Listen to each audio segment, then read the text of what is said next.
Hi friends, ఈ కొబ్బరి waste కాకుండా కార్తీక మాసంలో కొబ్బరికాయ కొడతాం కదా మనం. ఇలా సన్నగా కట్ చేసుకొని మిక్సీలో వేసుకొని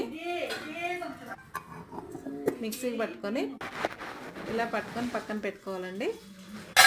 నేను రెండు స్పూన్ల పల్లీలు కూడా వేస్తున్నాను. పల్లీలు పొలకలుగా మిక్సీకి వేసుకుంటే మధ్య మధ్యలో తగులుతూ బాగుంటుంది.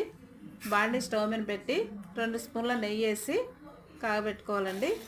ఈలోపు 1/2 కిలో బెల్లాన్ని 1 గ్లాసు వాటర్ పోసి పక్కన స్టవ్ మీద ఇలా కాగబెట్టుకోవాలి. ఈ 2 కప్పుల కొబ్బరి తురుము ఇందులో వేసేసి దోరగా వేయించుకొని ఈ బెల్లం వాటర్ ఇందులో పోసేయాలి.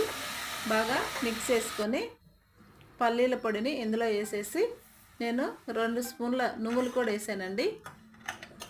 ఇలా వేసుకొని బ్రౌన్ కలర్ వచ్చేందుకు 2 యాలకులు కొట్టేసుకుంటే ఎంతో టేస్ట్ అయిన కొబ్బరి లడ్డు రెడీ అయిపోతుంది. నా ఛానల్ కొత్తగా చూసేవాళ్ళు సబ్స్క్రైబ్ చేసుకోండి.